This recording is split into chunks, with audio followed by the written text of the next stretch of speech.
Hello, everyone, and welcome to Pop Culture Spread, our fun weekly movie and streaming news show with a twist. If you are new to the channel, welcome. My name is Rick. Hit that like and subscribe button. Also, hit that notification bell. We would really appreciate it. Also, you can hear us on audio podcasts on Spotify, Apple, Amazon, and where all good podcasts are found. Also, you can check out our merch store. All the links are down below. And joining me on the show, as always, he's the other half of Pop Culture Spread and my good mate, VHS, Jace. How are you, Jace? I'm doing very well, Rick. I am, it's a lot of news that's happened this week, so I'm pretty keen to get in and there's some fantastic stories today. There's a couple of big ones worth talking about for sure. Some fantastic ones. All right, Jace, let's get into it. Let's talk some big news.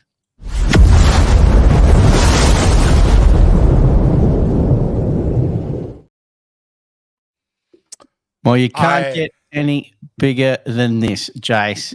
Disney has finally confirmed the Fantastic Four cast, which will be led by none other than Pedro Pascal as Reed Richards, a.k.a. Mr. Fantastic. The team has been assembled, Jace.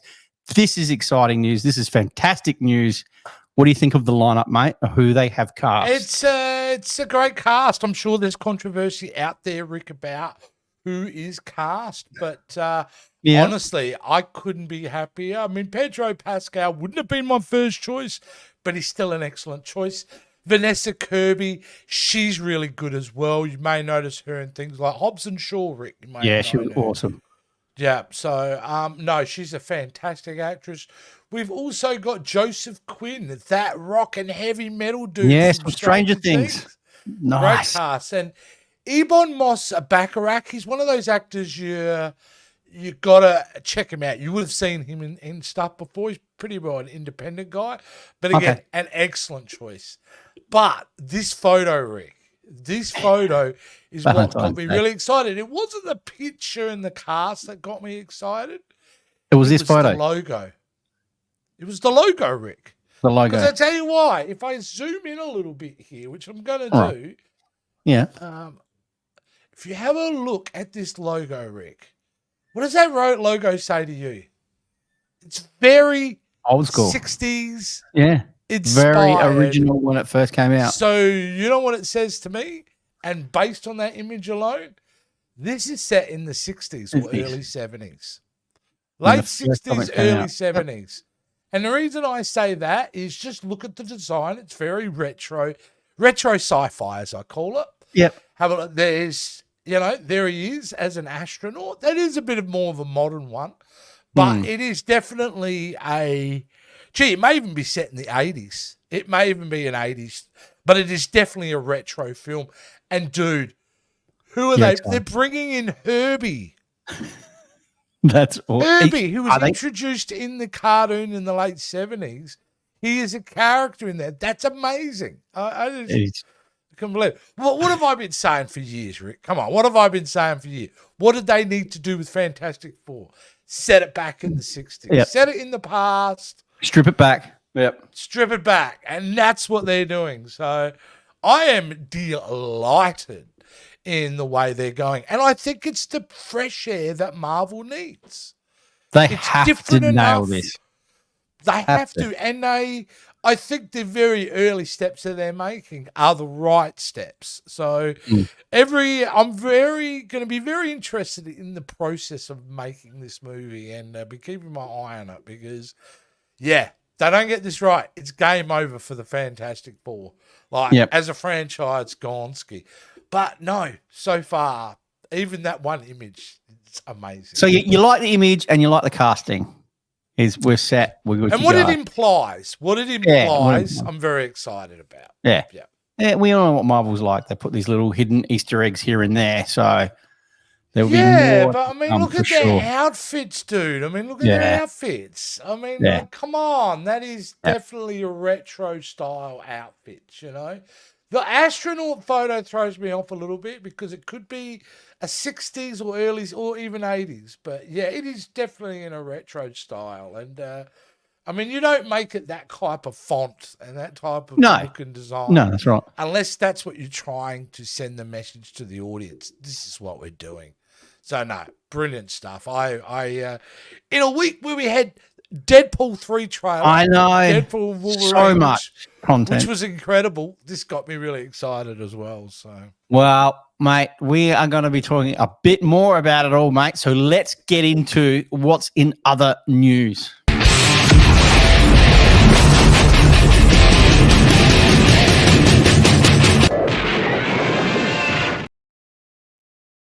So speaking all things Marvel, Jace, we know that Marvel Studios has revealed or released a schedule for the upcoming slate of films. As Deadpool and Fantastic Four news breaks for Marvel Studios, Disney has revealed and planned releases of their upcoming franchise films. This is huge.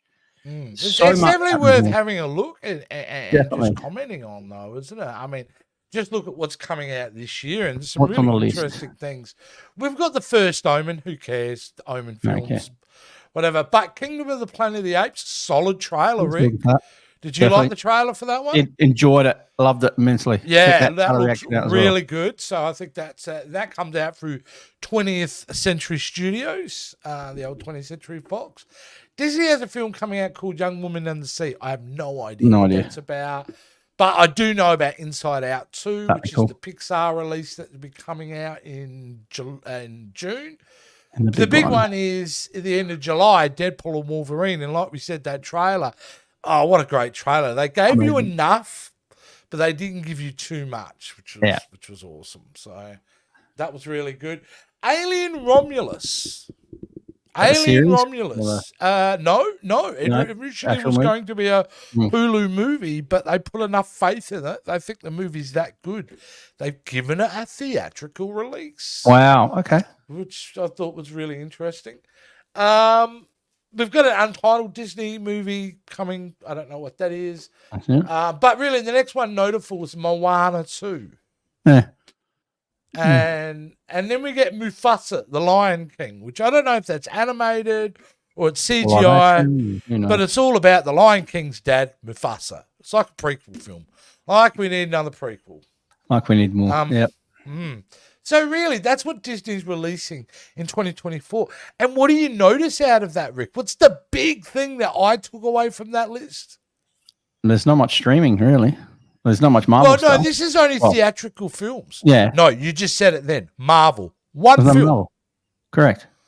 One movie. That's it. It was good. So there's actually, this is I mean, you could argue and go, well, Deadpool's not really part of the MCU. No, this film, he is. Correct. So, yeah. There you go. Moving on to 2025, dude, it's a very different look for Marvel then, because we start the year pretty early on the 14th of February 2025 with Captain America Brave New World. So, which is an interesting time to put that Captain American film, I thought. In March, we get Disney's Snow White. Looks like they're going to release it after the controversy. Yep. It's crazy. Fair enough. Thunderbolts comes up next in May. And now that's kind of been moved up, which is kind of good. Okay, I don't understand this, Rick. We have Moana 2 in 2024, but then we've got it again at the end of June with Moana. So I'm assuming one's animated, one's live action. Okay. Why? But really, as we just spoke about, Fantastic Four then comes out next year. It's actually only about 14, 15 months away. Not far. Not long. It's not far. All right, we've got another untitled Disney film, but Blade is looking to get its release. Really? In November of next year. I don't see it. I don't think it's concrete. No. And then we get Zootopia 2. The surprise here, I think, Zootopia. I didn't think anyone was seeing that coming, but was an excellent film. A big one. And then we're going back to Pandora with the third Avatar movie being released there next year. So there you go. Now we get into 2026. There's a lot of untitled. They've saved all the time slots, but they're not releasing titles. But there are a couple here. One being the Kang Dynasty, of course, which is due in 2026. And And then, obviously, the year after, 2027, we've got Avengers Secret Wars. And then Avatar 4 and 5 in the 2029 and 2031. It's a while to go, folks. Wow, okay. But there you go. I thought that was interesting because it's one of those things where I thought they were really going to slow down Marvel, but in 2025, they've got 1, 2, 4 theatrical films in 1 year. So we may be only getting 1 this year, but they've decided to move. I wouldn't be surprised if some of them get readjusted to the following year. But yeah. I mean, out of all that, Rick, I mean, honestly, it's the Fantastic Four for me, which I'm really, really excited about now. And Secret Wars. It's really the 2 things when I look at this list that I actually genuinely get excited for. But no Deadpool Wolverine. Oh, no, sorry. I meant 2025. Yeah. Yeah, but of course, Deadpool Wolverine is the big one out of the next few years. I think that is the most. Maybe it's a good thing. They don't want to crowd it with too much. They want that. Well, they shouldn't. Good. No. Yeah. No. And that's just the film release schedule for Disney over the next few years. Streaming, as you said, who knows what's coming down the pipeline? But we do know it won't be as much. So no. All right, Jace. Let's move on to a different franchise, and I know it's a franchise that you absolutely love, and yeah, I do. You absolutely do. And Bumblebee's Travis Knight in talks to direct Masters of the Universe movie. He's finally in the negotiations to helm the long-awaited Masters of the Universe movie. Are we going to see this movie, Jace? Are you excited? It's a very good question, Rick, because I don't know if I'm ever going to get to see this movie because it's been in development hell now for 20 plus years. I do. I think this is a franchise that, if done right, if given the care, would be an excellent franchise. And there's a lot there to have fun with. Now, why do I love this story, Rick? It's because of Travis Knight. Now, Travis Knight, he made Bumblebee, correct? Great movie. All I'm going to say is best reviewed, least amount to make. Meaning, not only did the critics and the audience love this movie, it was the cheapest Transformers to film in the make and the most accurate. He's the one that brought the Generation 1 Transformers to the big screen, and he did it well. It is the best Transformers movies out of all of them, and I say that. He is also the CEO of Leica Studios. Now, you may or may not know who Leica Studios is, but you should know a couple of movies called Coraline, and a Kubo and the Two Strings. Oh, yeah, yep. So this is the man behind this as well. So he is a very, very talented writer. I do believe he wrote on the first season of Daredevil, Netflix series as well, if I'm right. So he is a quality creative artist who's perfect for this, because I think he will definitely treat this franchise with the respect it deserves, like he did with the Transformers. So what's the hold up? What's the hold up, Ben? It's just it's expensive movie to make. That was the problem, you know. It was always touted as Lord of the Rings meets Star Wars. That's how they were pitching it. So the problem is, I mean, Netflix had already had a deal to make it, and the budget started ballooning over $200 million. That's why they pulled the pin on it. Wow. So you need someone who's going to be smart, who knows how to tell a story, and it not cost a fortune. But I'm very hopeful. And thank you, Barbie, because of that success, Mattel's like, okay, let's move forward. And Mattel own the rights to Master of the Universe.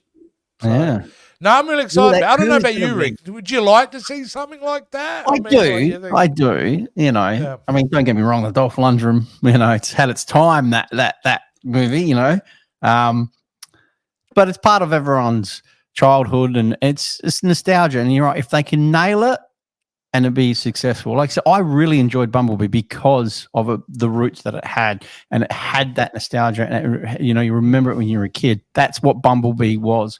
So I think it's great, but then it comes down to who they're going to cast, who they're going to get into it, make sure they nail it right. But It I just deserves. hope it happens. It does. It I deserves. want it to happen, We do. Rick. This is one that we do need to see. We do need to see this as a remake, definitely, for sure. All right, let's move it on, eh? Let's move it on to some more Disney news, but not so good Disney news. Disney Plus loses 1.3 million subscribers after they raised their prices and have taken a 300 million streaming loss. We've been talking about this a lot, haven't we, Rick? We have. And this is, again, this is what they were predicting and what is expected to happen. Things are really tight. I don't know if everyone's aware, but in America and Australia, or the Western world, I think probably globally, things are tighter than they have been before. You're raising prices on things, and when it comes down to getting the bare necessities and getting by, you're going to make tough choices sometimes. And if that means losing Disney Plus for a while, then you do it. You know? And the $300 million streaming loss, I mean, that was projected anyway. I mean, we knew they'd, like, as a business, lost $900 million last year. So, yeah, Bob Iger is having to really take the burden here with what's happened with Disney. So, and I'm not a Bob Iger fan either. So, I used to be, but at the moment, I'm not happy with some of his decisions. But yeah, but it's not great, Rick, in regards to what it means for them, because if you think about it, they have to make less content to survive, right? It's costing too much. So they have to make less contact. Therefore, there's less to bait the potential customer into the store, you know what I mean? Yeah. Like, there's nothing, if they're doing less content, it's not going to be as attractive. I think Disney is going to end up like a Warner Brothers or another big studio where they're just going to start combining streaming services. So Disney might do a deal with Warner Brothers, so then you would get Disney Plus and Max, say, all in one for a cheap bundle. That's what they need to do, you know, because it's a bubble. The whole streaming thing is a bubble. It can only get so big before it bursts. Yeah. So it's interesting. I have to go into damage control for sure. Have they hit us? Is it gone up? It says, what is it? Oh, it's core subscribers, international and Canada customers. And okay. Yeah. Look, we've discussed it on the show before, and you're like, you got all these streams and you cancel them. You do. You just go, okay, you know what? There's nothing really that excites me on there. Why should I be paying X amount every month to have it there and not watch it, not use it? Cancel it. But you can always come back. That's the thing. Yeah. Like, until they have something that's going to be enjoyable for you to watch, then stick it to your core 2 or 3 streaming services. But if they bundle them up, that way they can do that. People will go, oh, I've got 2 streaming services, but in those 2 streaming services, you've actually got 5 or 6. Then good to go. So yeah. No, well, hopefully Bob makes some better decisions, but we'll see. Yeah. Probably not. Anyway, let's move on, Jace. Let's talk train wreck of the week. Oh, you've got a crack after this week, mate.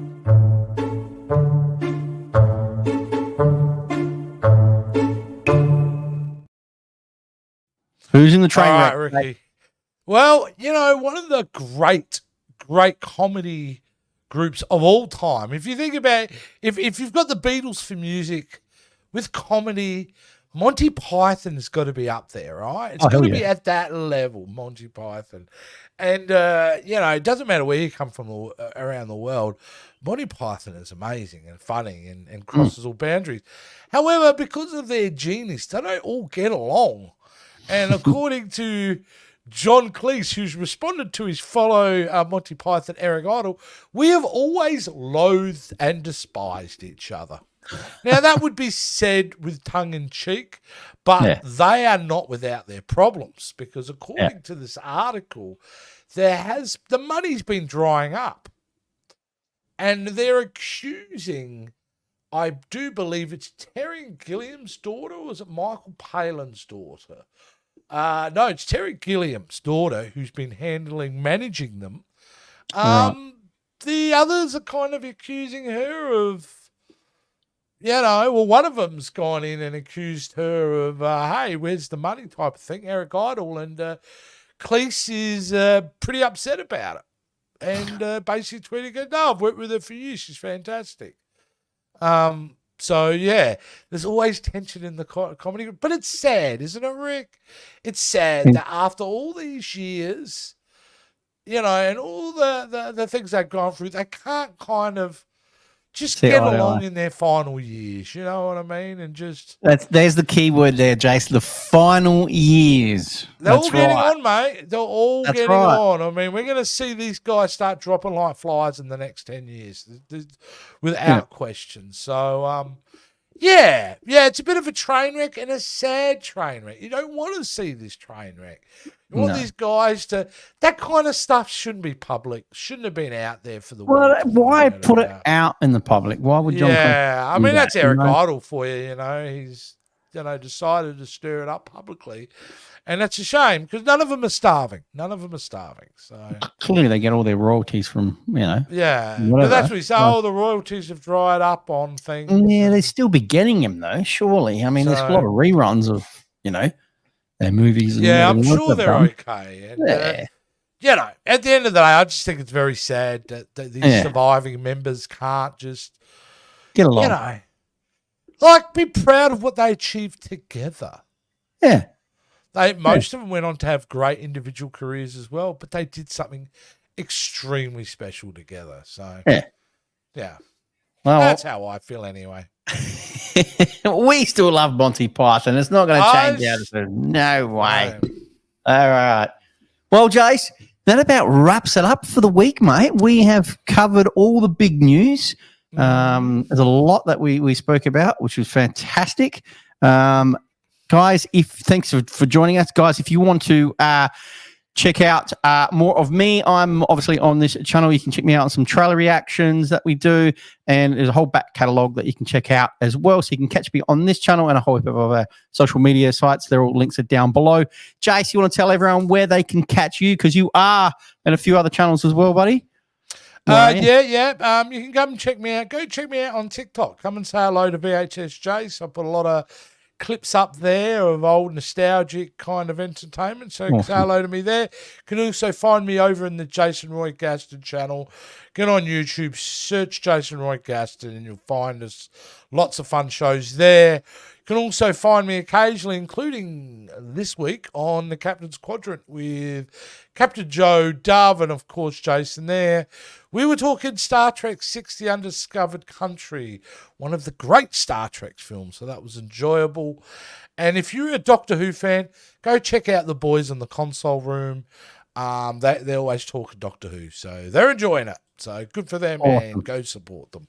Awesome. Sounds great, Jace. Well, that about wraps it all up for this week's show. Thank you very much, everyone, for joining us, and we will see you all next week. Bye for now. See you guys. Thanks for watching the Pop Culture Spread YouTube channel. Please don't forget to like, subscribe, and ring that notification bell. Also, don't forget to follow us on all our social media platforms. And if you're looking for some quality wear, don't forget to check out our merchandise store available right now.